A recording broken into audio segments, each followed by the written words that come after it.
Bienvenidos a su programa Experiencia Contable. Un gusto tenerlos con nosotros el día de hoy para compartir conocimiento, experiencia y amistad.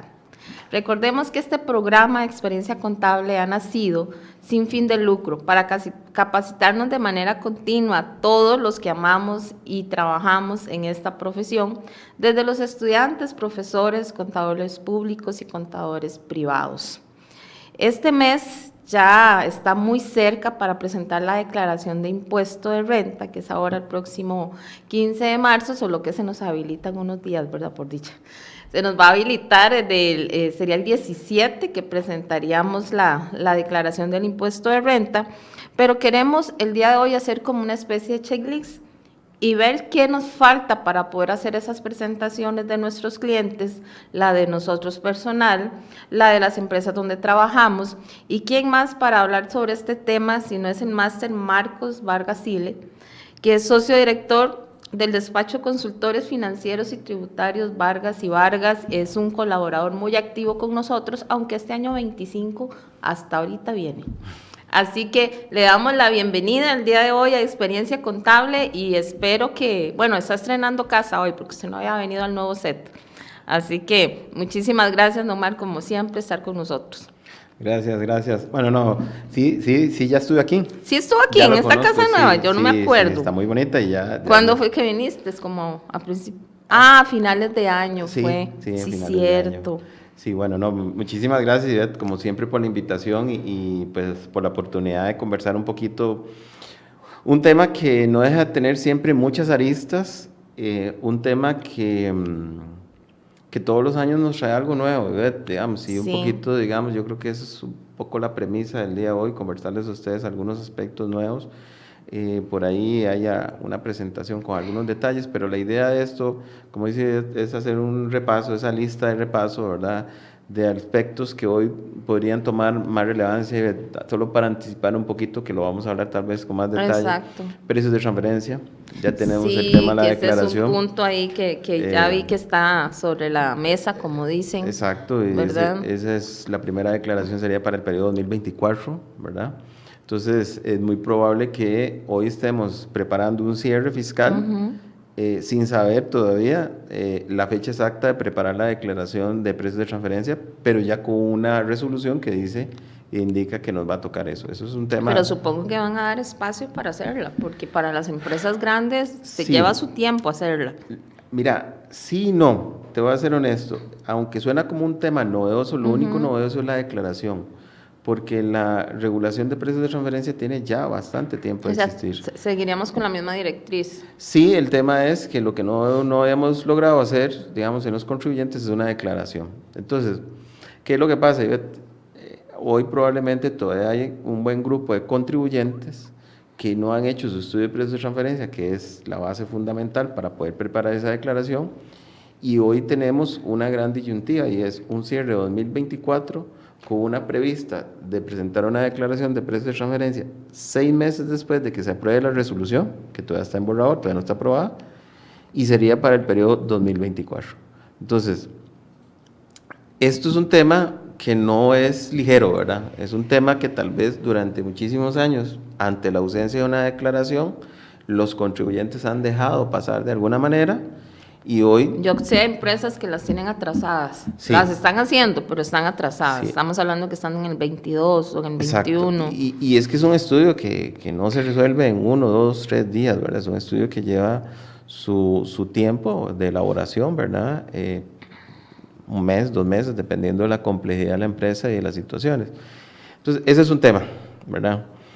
Otros temas que hay, digamos, obviamente... es el primer año, si queremos verlo, después de la aprobación y el reforzamiento del principio de territorialidad.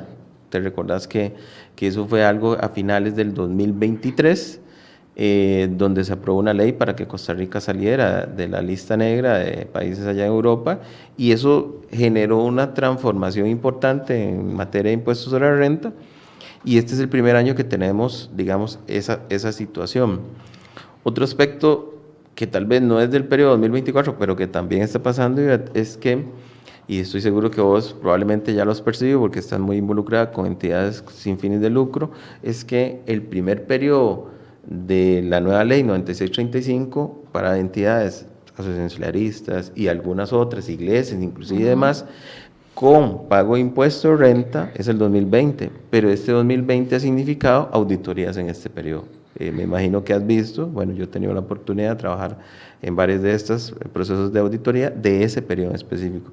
Entonces, eso es un elemento que uno dice, bueno, es 2020, pero que está sirviendo hoy de base para replantear qué debería estar haciendo en un 2024. Entonces también eso podemos conversarlo, es un aspecto que está pasando, una ley que no ha sido aprobada, para decirle un término, en el fuego, en el sentido que la administración, ha habido mucha interpretación de lo que debería ser o no debería ser, y es hasta este año que la administración tributaria ya está tocando la puerta de estas organizaciones diciéndole, bueno, ahora sí necesito ver su práctica fiscal y ver cómo está esa práctica fiscal respecto a esta aprobación, pero eso ha servido de base para un 2024 decir, ups, mira, esto no lo tomé en cuenta, esto ahí tenemos que reforzarlo. Entonces hay un tema ahí. Además de eso, hay nueva jurisprudencia, todos los años hay jurisprudencia y hay temas interesantes en jurisprudencia. Una de esas que por ahí les mencioné y que hace poco en otra conferencia lo mencioné, es los gastos médicos. No sé si se va a decir que ya hay un par de oficios donde la administración tributaria ha dado un aval para que los pólizas de gastos médicos y de seguros de vida sean reconocidas como un gasto deducible no asignable al concepto salarial. Y eso abre una puerta bastante interesante porque si lo pensamos en el contexto actual, las empresas, el activo más valioso es el recurso humano. Pero siempre y cuando se le da todo el personal. Bueno, o ya se puede, digamos, que sean solo los dueños de la empresa o los gerentes. El oficio no habla propiamente de un grupo o no grupo de empleados, sino habla de una serie de condiciones. Ahora tal vez las podemos repasar para verlas, pero es una jurisprudencia que me parece progresista, que me parece que es un avance, digamos, de lo que está sucediendo. En materia de la ley de impuestos a la renta han habido pequeñas modificaciones, por ejemplo, hicieron una adición a los entes exonerados y entonces incluyeron todo lo que son proyectos de obra pública, digamos, era un tema que tal vez no estaba tan claro, entonces ahora se generó esa modificación en la ley de renta, ¿verdad? Y venimos ahora, pues muy probablemente, y ya ustedes lo saben y estoy seguro que lo han anunciado, con un tribu CR, ¿verdad?, para este año 2025. Y uno podría preguntarse qué tiene que ver eso con el cierre de 2024, ¿verdad? Porque uno pensaría que no tiene una cosa que ver con la otra. Pues yo les digo que sí, digamos, recordemos que lo que está pasando con tribu CR es que la administración tributaria tiene un plan bastante ambicioso de centralizar toda la información tributaria en un solo sistema y dejar, digamos, lo que ha sucedido hoy, que tiene uno para factura electrónica, otro para declaración, otro para Hacienda y otro... Llamado Hacienda Digital. Entonces, yo creo que hay un tema importante. Este 2024 se vuelve clave la buena práctica fiscal para llegar con uno al menos de los periodos lo mejor posible frente a una nueva herramienta de la administración tributaria. Ya lo que pasó hace 2018-2017, pues no echaremos lágrimas hoy, pero sí hay que tener presente que la información tributaria va a navegar por eso y este periodo yo creo que es uno de los periodos donde los contribuyentes deberían de replantear qué están haciendo, sabiendo, digamos, que viene una concentración en un nuevo sistema.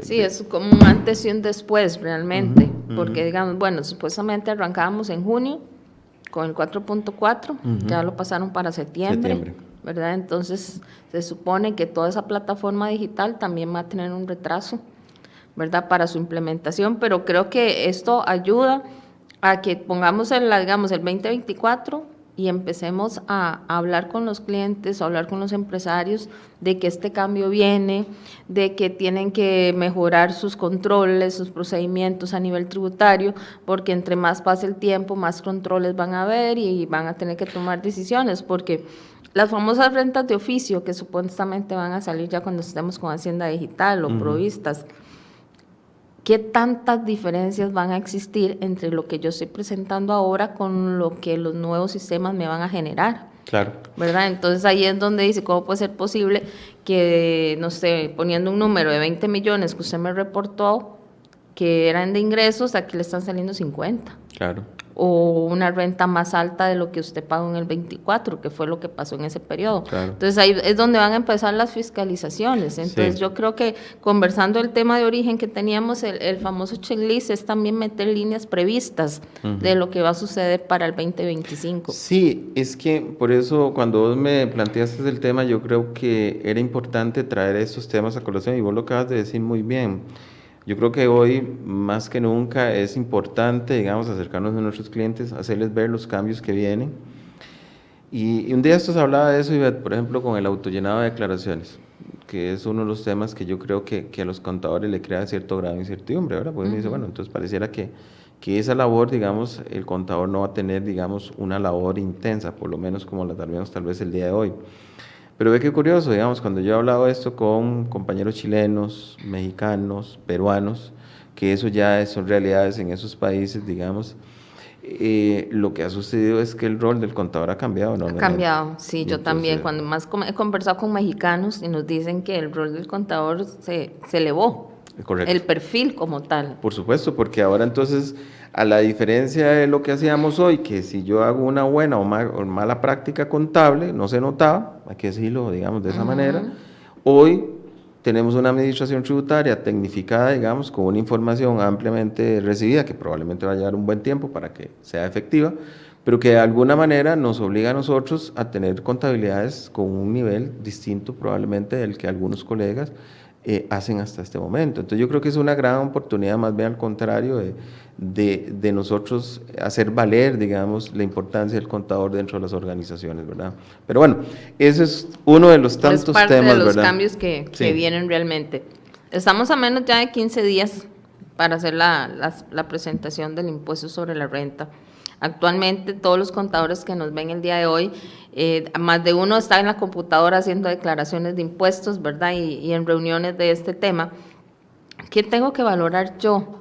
O sea, que no se me pase nada antes de enviar una declaración. Sí.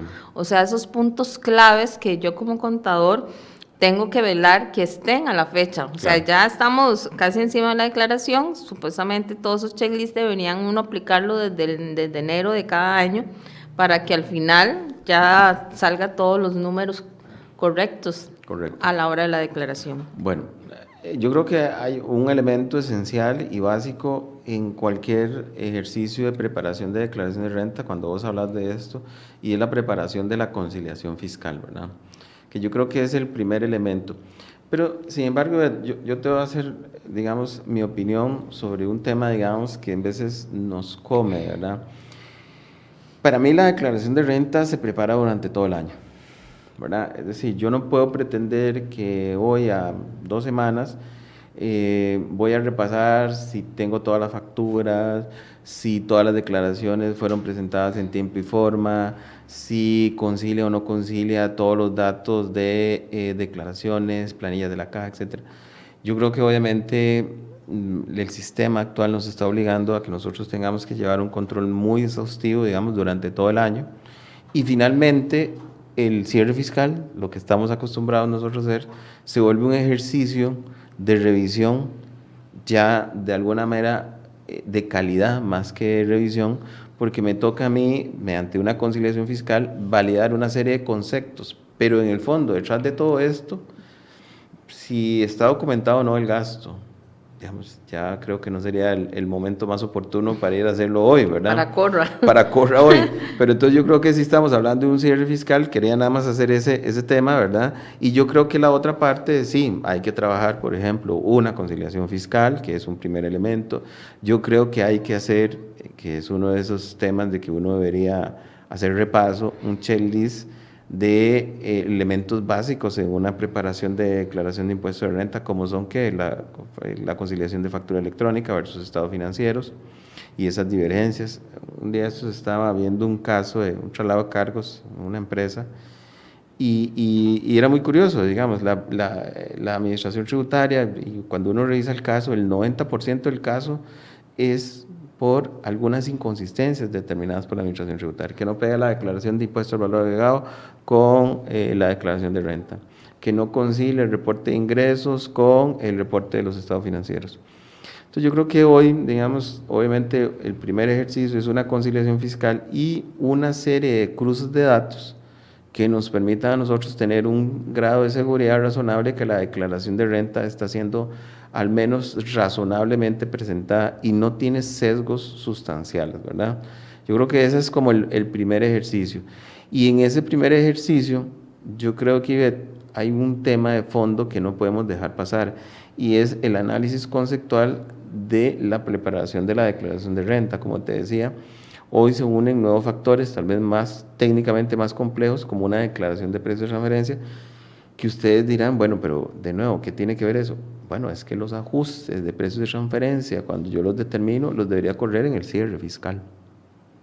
Es decir, que debe estar antes de marzo. Claro, por supuesto, porque digamos, si yo estoy haciendo, vamos a dar solo un ejemplo. Si yo soy una compañía que tengo una obligación de hacer un estudio de precios de transferencia y además de eso de presentar una declaración de precios de transferencia, yo tengo que saber que a mí me va a tocar al corte del cierre fiscal determinar si los precios entre las partes vinculadas es la que debe ser. Y si el estudio me dice que no, yo tengo que correr un ajuste de precios de transferencia en el cierre fiscal. Ya a mí la declaración allá en septiembre, octubre, noviembre, no sé qué meses vamos a tener firmemente la posibilidad de presentarla, ya eso fue extemporáneo totalmente. Entonces, uno de los aspectos que creo que no se están tomando en cuenta hoy, digamos, y que deberíamos de levantar, digamos, respecto a este asunto que es un tema que podría ser importante, digamos. Y en ese tema de precios de transferencia hay mucho que conversar y que tiene que ver con la declaración de renta, ¿verdad? Gastos entre compañías que se vuelven al final dividendos, financiamientos entre las empresas, alquileres entre las compañías, colaboradores compartidos entre las compañías. Es decir, hay una serie de prácticas que finalmente yo tengo que tener. Entonces, ¿a qué voy con este tema? Yo creo que uno de los aspectos que deberíamos de revisar en este ejercicio de cierre fiscal es si yo estoy en los supuestos de declaración de precios de transferencia, no porque los demás no tengan que cumplir en un estudio de precios de transferencia, pero porque mi riesgo exponencial es más alto cuando tengo que presentar declaración, por supuesto, ¿verdad? Y eso es una realidad práctica. Entonces, nada más para decirte rápidamente, hay tres contribuyentes o tres tipos de contribuyentes, tres tipologías de contribuyentes que entran ahí. Los grandes contribuyentes, que probablemente esos son los que estén más preparados para este tema y los que probablemente ya vienen trabajando ya hace algún tiempo este asunto. Las zonas francas, que sí hay mucha oportunidad y lo sé porque es un sector donde tengo cercanía, donde todavía hay muchas empresas que no tienen los estudios preparados. Y hay un tercero que son aquellas compañías que transen operaciones, entre ellas de 1.000 salarios bases, son 462 millones. Eso, si uno lo ve... Con ese monto sería entre ellas. Entre ellas. Si uno lo ve a nivel práctico, no es tanto, ¿verdad? Entonces es posible... Sí, son grandes. Son grandes, pero Pero las pymes no entrarían ahí. Las pymes no. Micros. Las pymes no. Uh-huh. Las pymes no. Pero, ojo con nada más para que lo tengas presente, ¿verdad? En Costa Rica tenemos una situación particular con el tema de precios de referencia. En otros países hay distinciones. En España, por ejemplo, se pide estudios para ciertos volúmenes de transacciones y hay ciertas disposiciones, digamos, para las empresas pequeñas. En Costa Rica, nuestra normativa no hace esas excepciones. Que debería. Que debería, de alguna manera. Debería, porque digamos, a veces hacen ellos como las normas de sostenibilidad, uh-huh, ¿verdad? Entonces, lanzan así como el cumplimiento para todas y después, ¿pero quiénes? ¿Verdad? ¿Quién no? Que las pymes no. Entonces, en Costa Rica, pymes, podemos hablar de una empresa grande que ¿verdad? Que para nivel de gobierno es una empresa pequeña. Uh-huh. Entonces, sí deberían existir normativas, tanto financieras como tributarias, de ese tipo de las empresas de cumplimiento, ¿verdad? Yo estoy de acuerdo, debe haber parámetros cuantitativos, digamos, para determinar quién tiene que cumplir una obligación o no, porque, por ejemplo, este tema de precios de referencia, en principio, le aplica a todos, más sin embargo, solo algunos tienen que presentar la declaración, pero cuando hay procesos de fiscalización, podría ser en una empresa, llamémoslo así, mediana, para ponerle un término, que el auditor diga, bueno, y dame el estudio, que no tengas que presentar declaraciones distintas a que no tengas que tener estudio. Entonces, eso es un aspecto que vale la pena repasar, revisar y saber dónde está mi nivel de exposición y de riesgo en ese sentido de cumplimiento de eso. Y si no lo tengo, pues, y no soy especialista en este tema, pues debería al menos levantar la mano y decirle al dueño, mire, vea, usted tiene una exposición aquí porque tenemos una obligación que no está necesariamente en control mío, pero que de alguna manera podría después repercutirnos en la determinación de impuestos, porque finalmente ese es impuesto de renta. Exacto. Y al final todo va a terminar en un pago de impuestos. Correcto. Y es donde la administración tributaria siempre va a levantar la mano. Correcto, así es. ¿Verdad? Especialmente con los ajustes de precios de transferencia. Pero sí es todo un tema que ha estado olvidado y que, como siempre, la administración tributaria quiere recuperar todo el tiempo perdido y acortando los meses por medio de las publicaciones y sus reglamentos y leyes. Que al final el contribuyente es lo que se le dice, usted sabía que existía la obligación. Exacto. Que se durmió en los laureles ya no es mi responsabilidad. Exactamente. Pero existía la obligación. Exactamente. Igual yo sé que muchas empresas están apenas terminando los del 2021. Porque sí. le preguntaban a uno, ¿hay que presentarlo? No, todavía no han dicho que ya tenemos que presentar ahora. Corran y hagan todos los que están pendientes porque ya hay que hacer la presentación. Claro, ¿verdad? por supuesto. Igual como los informes auditados, que También salió el año pasado, que todas las empresas grandes que tengan pérdida van a tener que presentar al auditado. Correcto, sí. Por eso les digo, si ustedes notan, digamos, el tema de impuestos siempre es un tema que no deja, digamos, de traer temas, si no son nuevos, al menos trae cosas que de alguna manera estaban ahí y hoy salen a flote, ¿verdad? Y nos obliga, digamos, a los contadores, tanto los que hacemos prácticas de contador público como también los que hacemos prácticas de contadores privados, a poner presentes estos aspectos porque genera de nuevo riesgo hacia los contribuyentes. Y yo creo que los contadores, un día estos daba una capacitación, y yo creo que vos y yo creo que todos los que estamos en esto coincidimos en esto, los contadores finalmente somos los que operativizamos la parte fiscal de este país. A veces uno habla de abogados y habla de algunos otros tipos de especialistas y está muy bien, ¿verdad? Porque yo creo que hay aspectos que deben de recurrirse, digamos, a estos profesionales. Pero los primeros que están en la línea de guerra, para ponerle un término en este tema, somos nosotros. Y entonces somos nosotros los que deberíamos de estar señalando la necesidad de estos cumplimientos, advirtiendo los riesgos que hay asociados al incumplimiento de estos temas y por qué no, digamos, pues a los que tienen las competencias, asesorar en esos temas, ¿verdad? Sí, claro, realmente nosotros siempre tenemos que andar un pie adelante, como se dice, pero también ser conscientes, y eso yo siempre lo he dicho, de que no podemos saber el 100% de todo. Así es. O sea, es demasiada la normativa que ha venido saliendo a nivel contable, a nivel tributario, a nivel de auditoría, que jamás vamos a ser expertos en todo. Correcto. ¿Verdad? Sí asesorarnos y recomendar a un colega. O sea, yo en ese tema sí tenemos la obligación, pero recomiendo. Yo en lo que son normas de sostenibilidad ya tomé la decisión. Yo voy a recomendar. Sí, porque ya es un tema, ya es amplio, apenas estoy analizando la parte tributaria, estoy con las ONGs y digo yo no, o sea, no voy a poder, solo que meta un socio solo para sostenibilidad, ¿verdad? Entonces, son decisiones que uno como oficina contable y como empresas tienen que tener la decisión, ¿verdad? Sí. Inclusive yo creo que ahí es donde nosotros como contadores tenemos que decir, por ejemplo, ese es un buen asunto, lo que vos estás diciendo, las normas de sostenibilidad. Hay adopción por obligación y adopción voluntaria, ¿verdad? Hay muchas empresas que les parece atractivo este tema. Exacto. Y, para ser más competitivos. Claro, tengo, por ejemplo, clientes que están en la línea de sostenibilidad, hoteles y todo, que no teniendo la obligación porque no entran dentro de los parámetros establecidos en este momento, pero les parece súper interesante poder cumplir con esa norma, exacto, ¿verdad? Porque tienen accionistas, porque tienen algunos agentes, digamos, llamémoslo así, vinculados a ellos como banca y demás, que eso sería, digamos, un hit, algo adicional importante para ellos de cumplir.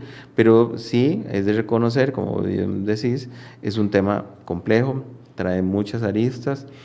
Yo creo que volvemos al tema de las oportunidades que hablábamos ahora. Los contadores tenemos que reinventarnos en algunos de estos aspectos y ese es uno de los tantos aspectos. Por otro lado, también, si vos has notado, también hay una fuerte presencia ahora de todo el tema de legitimación de capitales, ¿verdad? Y eso es porque la GAFI va a hacer una revisión en el 2026 del país, no sé si sabías eso. Entonces hay una serie de acciones que se están llevando en este momento donde distintos actores, inclusive los contadores, estamos en ese proceso, estamos a vísperas de una evaluación país de la GAFI en ese tema, y eso está generando, digamos, una interacción bien interesante. Por ejemplo, en el sector solidarista se está generando una serie de encuestas hoy de cumplimiento de legitimación de capitales. No sé si sabías esa parte, pero entonces yo creo que estamos en un mar inmerso de temas, ¿verdad? Sí. Y sí, y el cierre fiscal nos topa a nosotros, ¿verdad?, de camino con esto Es que también. a mí me gusta mucho la parte checklist para todo, en la vida personal y en la parte práctica contable. Y considero que cada una de las empresas tiene su checklist diferente. Hay unos básicos, hay unos que varían dependiendo de las actividades de las entidades, de juntas de educación, asociaciones solidaristas, entidades sin fin de lucro a nivel social, las empresas comerciales, las importadoras, zona franca, o sea, son muchas. Sí. Son muchas, Sí. ¿verdad? Que uno ya a 30 años de experiencia ya uno puede decir, bueno, conozco este sector y conozco este otro, este sí lo he hecho, pero no a profundidad, de este nunca lo he hecho, ¿verdad? Y ser conscientes y ser sinceros con nuestros clientes, ¿verdad? Porque para eso, dependiendo del área donde uno esté, va a tener su checklist tributario, su checklist informativo financiero, ¿verdad? Para poder responder como contador de la responsabilidad que tienen cada una de las áreas. Estoy de acuerdo con vos, y yo creo que uno tiene una responsabilidad frente al cliente, digamos, y efectivamente, en veces en eso, yo creo que hay que personalizar, llamémoslo así, el checklist, ¿verdad? Dependiendo del cliente que tengo. Por ejemplo, yo digo, zonas francas, ¿paga impuesto de renta? Bueno, sí, depende de la categoría. Si soy categoría F, tengo que pagar impuesto de renta, y que puede ser el 6, y ahí va escalonado, digamos, dependiendo. Pero entonces eso implica, digamos, que esas empresas tienen una necesidad de cumplimiento, digamos, distinto de las que están exoneradas al 100%, por ejemplo. Exacto.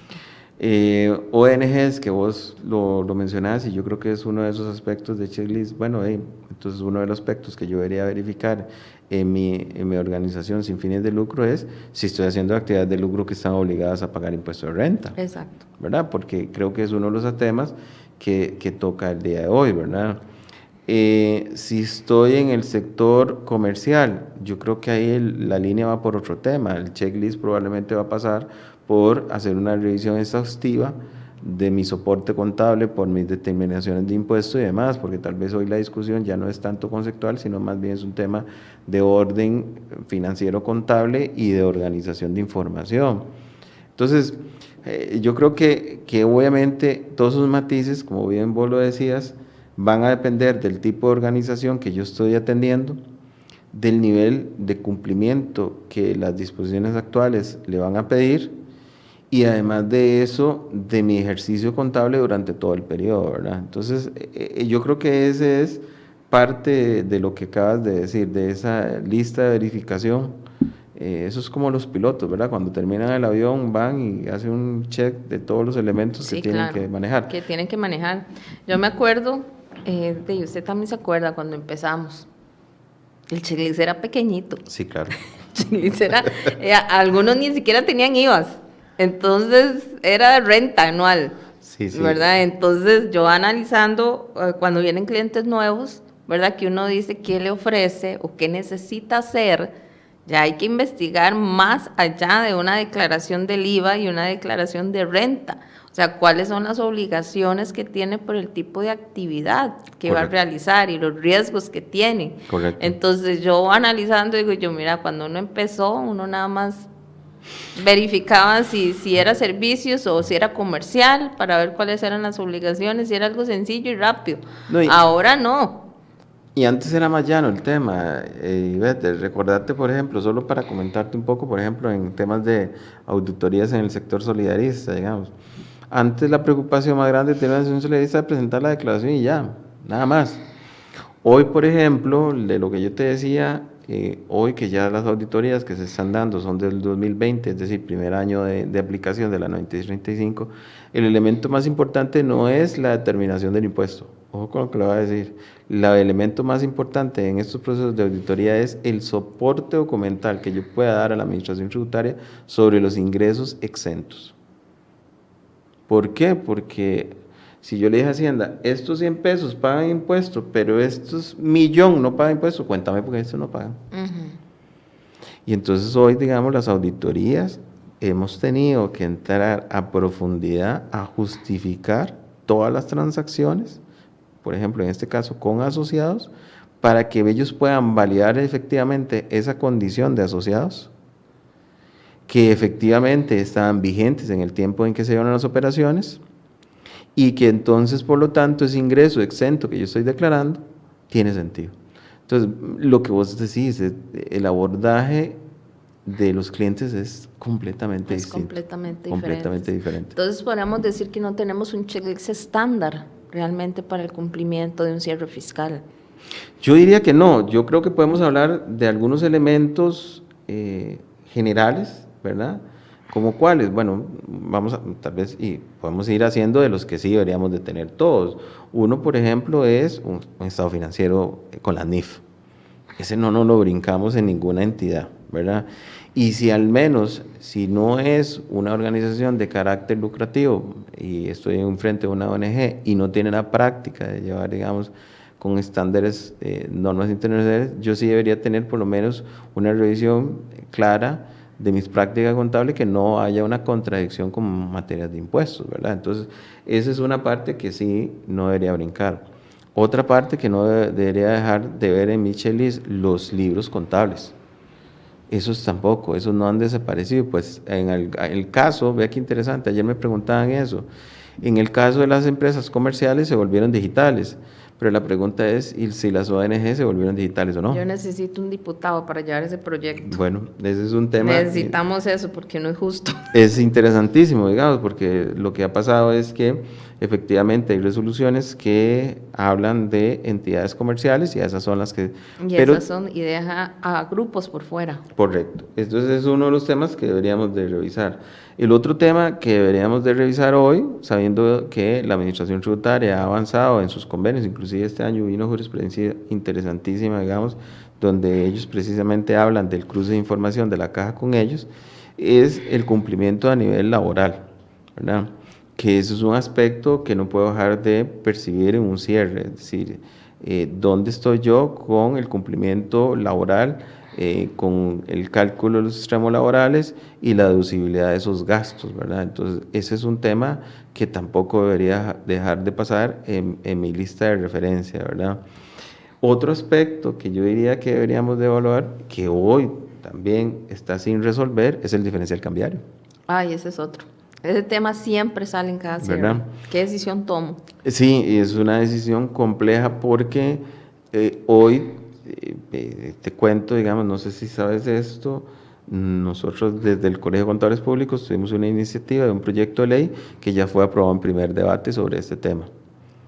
La Comisión de Asuntos Fiscales presentó un proyecto precisamente para clarificar este asunto, ¿verdad? Y está aprobado en la línea de que vamos por el devengo, ¿verdad? Que es lo que de alguna manera la ley y todos los que estamos de este lado de la acera tenemos claro, ¿verdad? Sí. Pero bueno, que la Administración Tributaria sigue generando oficios donde ellos dicen... Sí mismo se contradice. Sí. Es que yo creo que va dependiendo del movimiento, el tipo de cambio, así se mueven ellos también, ¿verdad? Sí, pero genera un problema serio, digamos, frente al cliente, ¿ves? Porque sí, si ¿qué política aplico? Exacto, es lo que vamos si siempre. yo tengo un cliente que generó ingresos por diferencial cambiario y sabe esto, me va a decir, no me metas esos ingresos. Exacto. Pero si tengo al otro lado de la moneda un cliente que tiene gastos, por ejemplo, cuentas por cobrar, devaluadas, y me va a decir, métamelo. Entonces, eso es un problema de consistencia, ¿verdad? Entonces, eso es un tema que yo creo, vamos a ver, el tema de diferencial cambiario lo hemos discutido ya en bastantes foros. Hoy hay una posición de la Administración Tributaria donde debería trabajarse sobre el realizado y no sobre el devengo. Aspecto que sabemos que los que estamos en la práctica privada no compartimos. Ahora, yo creo que ahí está la responsabilidad del contribuyente a la determinación fiscal. ¿Y a qué voy con esto? Y esto no me canso de decírselo. Nosotros los contadores somos un facilitador del cumplimiento fiscal. Somos los que deberíamos de elaborar las conciliaciones fiscales, pero finalmente quien toma la decisión de su cumplimiento fiscal es el contribuyente. Es el contribuyente. Yo creo que ahí es donde tenemos que elevar las cosas y que el contribuyente tome conscientemente sus decisiones, ¿verdad? Y yo creo que son experiencias que hemos tenido nosotros como contadores, que a un punto que antes uno no pedía como una autorización del cliente para enviar declaraciones. Ahora yo creo que todas las oficinas practicamos eso, mandamos los borradores de renta, apruébela. Sí. Sí, o sea, apruébenla, pongan sus comentarios, nosotros los comentarios recomendamos lo que tiene que hacer, pero al final se le dice la responsabilidad suya como contribuyente.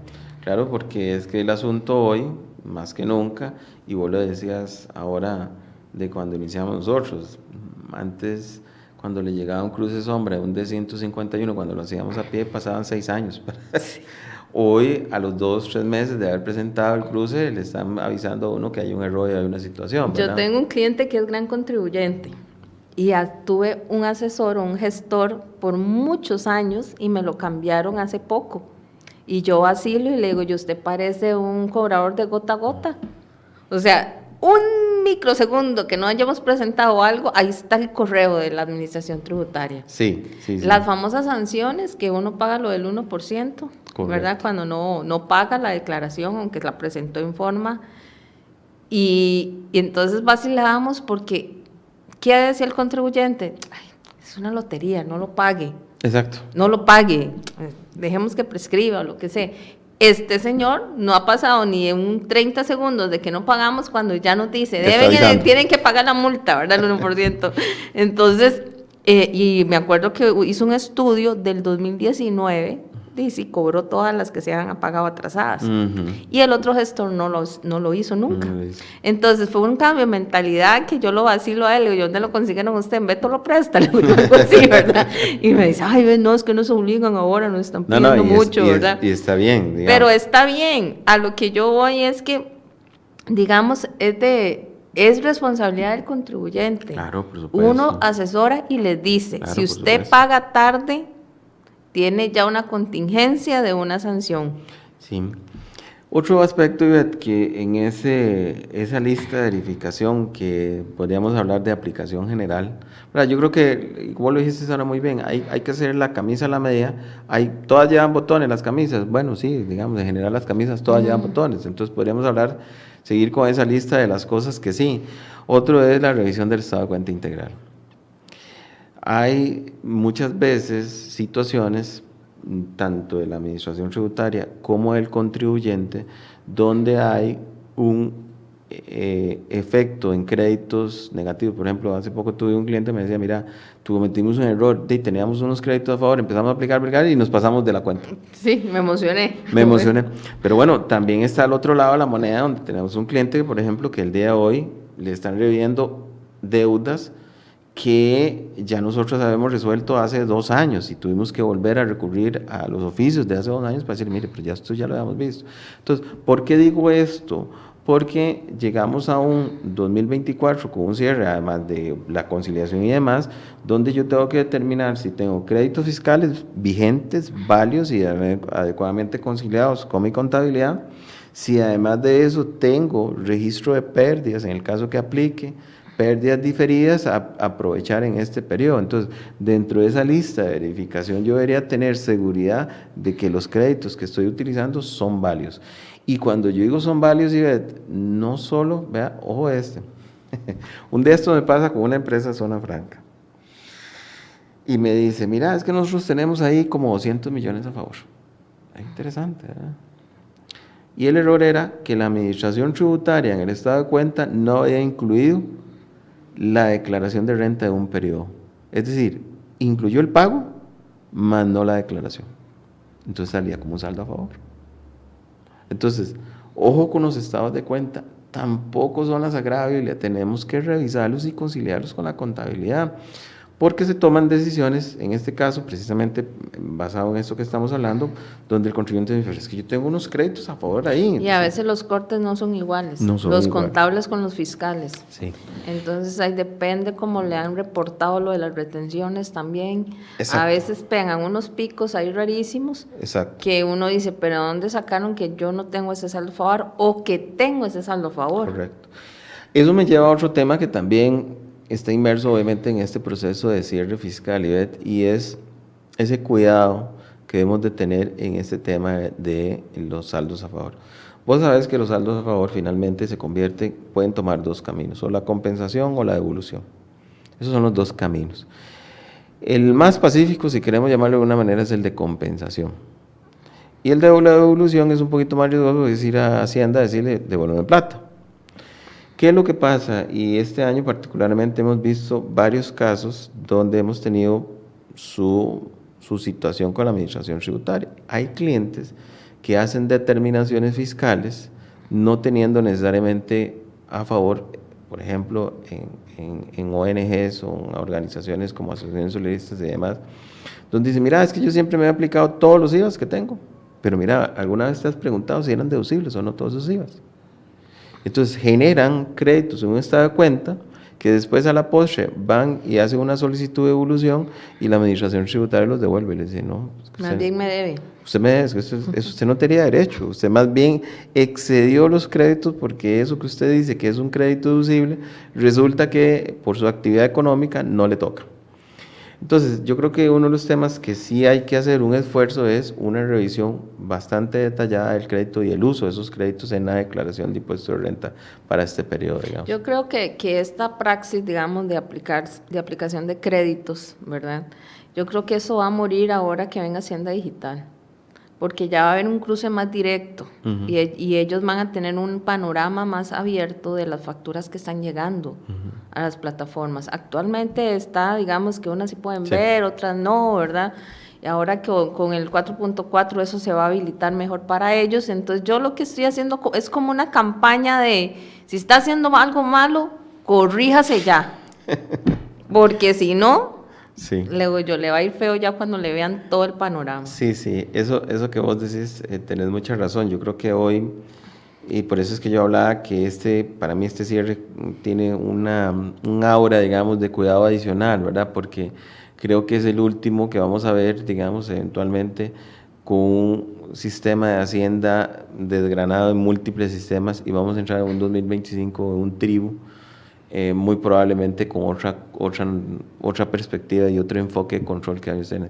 Bueno, a eso hay que agregarle, digamos, que también es parte del cierre, tal vez no es un factor de control que tenemos nosotros, pero que no podemos desconocer, y es que ya el director de Hacienda reconoció que vienen desde hace un tiempo usando inteligencia artificial, ¿verdad? Entonces, no podemos ser tan inocentes de creer, porque todavía hay gente, digamos, y te lo digo honestamente y lo digo con respeto, y sé que son los mínimos colegas contables, algunos contadores que creen que es meter o quitar gastos y poner lo que sea en una declaración. Yo creo que ya estamos a vísperas de que todas esas prácticas, digamos, antojadizas de alguna manera, se vayan agotando por lo que acabas de decir, ¿verdad? Dentro de un sistema que centraliza una cantidad de información importante, pero además de eso una inteligencia artificial que empieza a estudiar comportamientos y empieza a decir, este contribuyente no tiene sentido, ¿verdad? Hay algo. Yo siempre le he dicho a los clientes, cuando algunos que tienen pérdida se preocupan y dicen, mira, es que ¿cómo voy a presentar pérdida? Y hay inclusive algunos colegas que dicen, no, es que usted no puede presentar pérdida porque si presenta pérdida le llega a Hacienda. Sí, exacto. ¿Verdad? Ese es como un mito urbano, ¿verdad? Pues no, si usted tiene una buena práctica contable, hay una adecuada determinación de impuestos y por algún motivo tiene pérdida, tiene específica, tiene pérdida. Sí, entonces yo creo que esa parte tenemos que trabajar también con el cliente, digamos, de no generar, digamos, ese tipo de cosas, porque ya te digo, he tenido casos donde le han recomendado al cliente presentar y pagar impuestos bajo el supuesto de que con eso no van a tener Hacienda en la casa, ¿verdad? Y yo creo que eso es una práctica que no ayuda muchísimo a nuestra profesión, al cliente tampoco le ayuda, le crea una falsa sensación de seguridad, pero que al final del día lo que genera es eso, una falsa sensación de seguridad. Siempre nos pueden llegar. ¿verdad? Siempre nos pueden llegar. Entonces, yo siempre he dicho que siempre vamos a tener un riesgo, una contingencia fiscal siempre. O sea como sea, más de un gasto se nos puede ir, ¿verdad? Dentro de la parte de gastos. Yo creo que estamos más seguros en la parte de ingresos por la facturación electrónica, ¿verdad? Pero en la parte de gastos es donde siempre vamos a tener un porcentaje de riesgo. Correcto. ¿Verdad? Correcto. Entonces, que puede ser debatible. Yo eso sí trato de decirle a los clientes, digo, yo ahorita usted tiene un margen de riesgo de tanto. Le hago yo por el tipo de comprobantes que está haciendo, se puede malinterpretar o la situación que usted quiere presentar, pero la responsabilidad es suya. ¿Verdad? Sí, sí. Yo creo que otro aspecto tal vez en esa lista de verificación son las retenciones, ¿sí ves?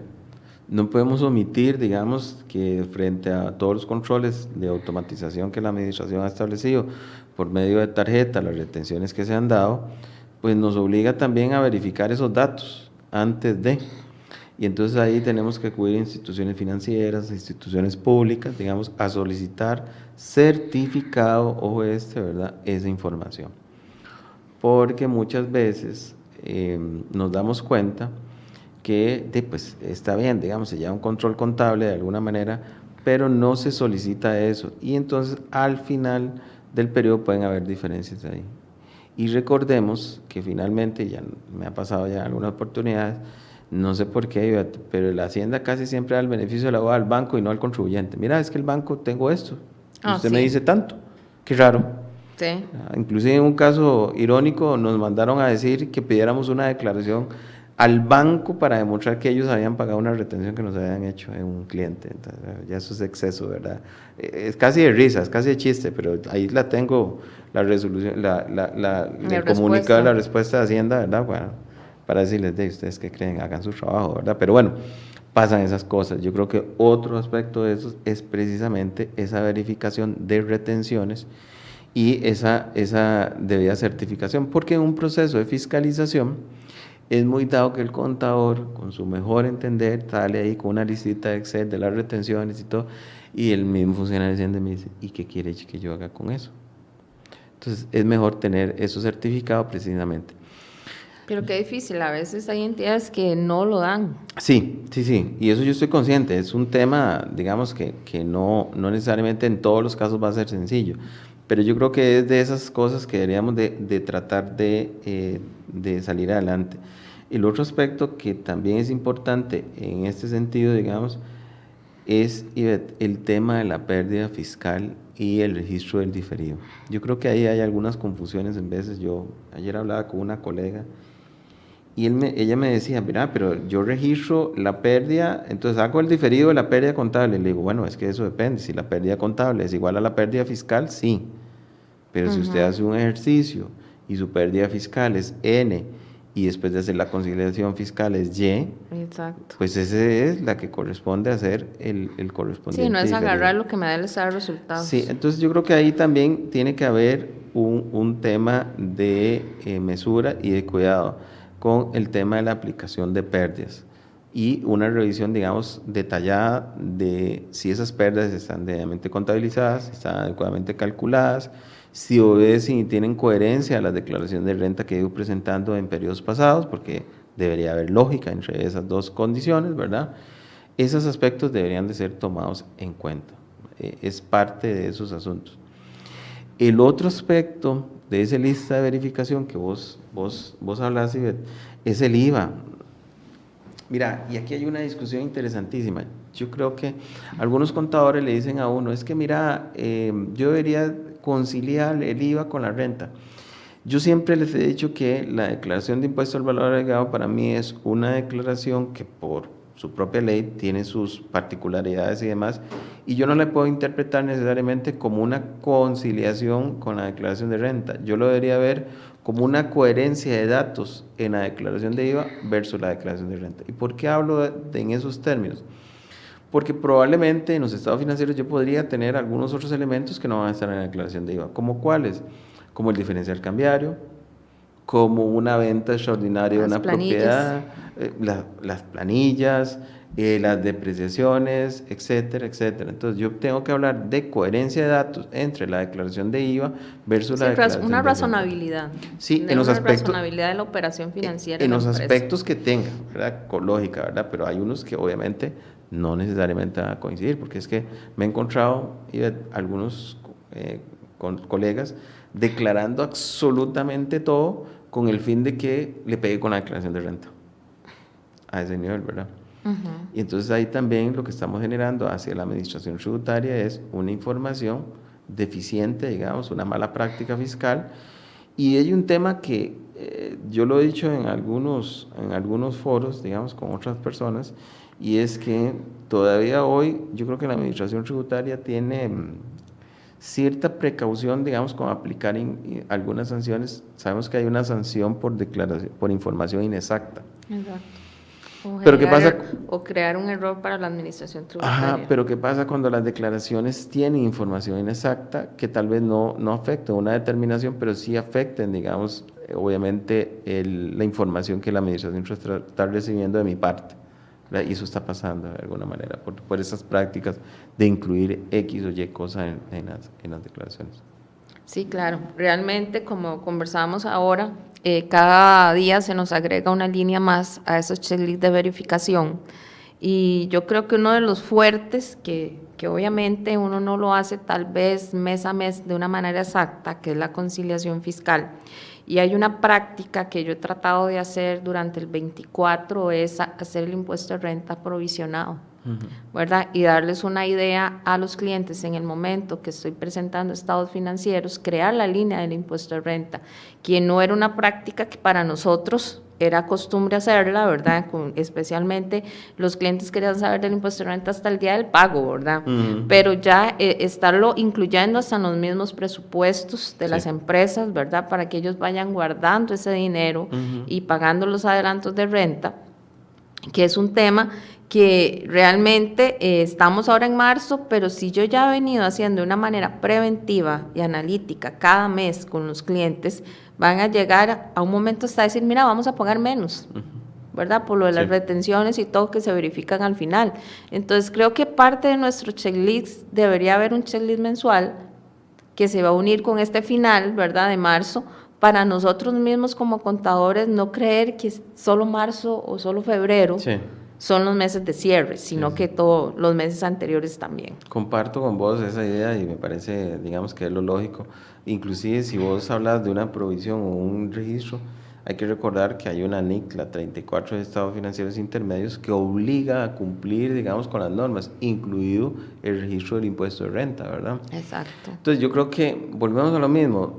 Aquí la invitación yo creo que nos está haciendo todo el sistema y todo lo que vos estás diciendo es más bien a mejorar nuestra práctica contable, llevar eso. Yo creo que ahora ya no existe esas épocas, bueno, Ivette y yo tal vez las vimos, ¿verdad? Donde llegaba el contribuyente con una bolsa. Con las bolsas horribles, y entonces espantosas. la primera instrucción que le daban a uno era, no quiero pagar impuestos, ve a ver qué hace. Ve a ver qué agarra de ahí. Yo creo que obviamente esa filosofía está desgastada, acabada e imposible de manejar en este momento. Yo creo que ahora la filosofía es un poco de lo que estás diciendo, tenemos que ser más preventivos, tenemos que ser recursivos, digamos, frente al cliente, de poder dar con una antelación razonable el cumplimiento fiscal, digamos, para que haya esos ejercicios financieros de ahorros, de reducciones y, por qué no, inclusive de buenas prácticas, ¿verdad? Porque también tenemos el otro lado de la moneda, Ivette.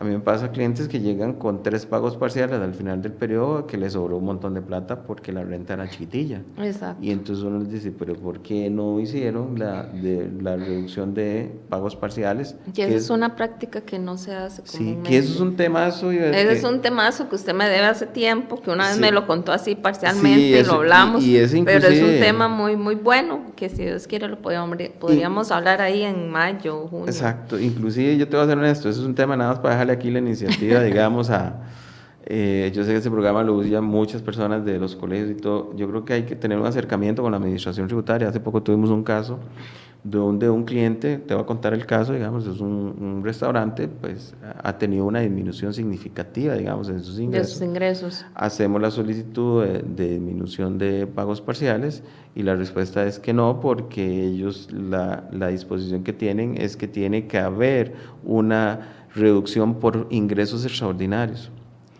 Entonces, para mí existe obviamente una desigualdad en el trato de los contribuyentes. Si yo soy un abogado que en un año tuve ingresos extraordinarios y el otro no, entonces puedo hacer una reducción. Pero si yo soy un negocio que estoy teniendo y estoy demostrándole a la administración tributaria que tengo una reducción, no puedo hacer esa reducción. Sí, a mí me pasó lo mismo con un cliente y fue la misma respuesta. Sí, como en otras palabras, a ver dónde saca la plata. Sí, eso fue realmente. Y la respuesta es, bueno, pague y después vemos los créditos a favor, pero perdón, eso es flujo de caja. Yo no tengo por qué adelantarle plata que no voy a cumplir. Exactamente, que no vamos a cumplir. Bueno, Marcos, se nos acabó el programa, pero muchísimas gracias por estar con nosotros el día de hoy y volverlo a tener aquí en el programa Experiencia Contable. A todos los que nos vieron en vivo, también muchísimas gracias, y los que nos van a ver de manera diferida también. Recuerde que siempre vamos a estar conversando temas de actualidad y ya don Marco nos dijo varios el día de hoy que tenemos como que abrir programa de esos temas, ¿verdad? Y muchísimas gracias y si gusta se despide la audiencia. No, con muchísimo gusto, Ivette, y como vos decís, yo creo que estos temas dan para conversar otros muchísimos temas. Yo creo que ahora hay conversaciones obligatorias, normas de sostenibilidad, hay que repasar el tema de precios de transferencia. Sin lugar a dudas va a ser un tema, digamos, de discusión en los próximos meses. Entonces, yo creo que hay algunos elementos que deberíamos de traer en estos foros. ¿Por qué no decirlo de esta manera? Que los colegas vayan pues familiarizando con estos temas y de alguna manera hasta viendo, ¿por qué no?, oportunidades. Yo siempre soy de esa línea, ¿verdad? Yo creo que en esto tenemos que ver las oportunidades más allá de las amenazas, ¿verdad? Pero bueno, no, agradecer de nuevo la invitación y a las órdenes de ustedes. Muchísimas gracias y gracias a todos los que estuvieron el día de hoy con nosotros. Recuerden, somos Experiencia Contable todos los jueves a partir de las 7 de la noche.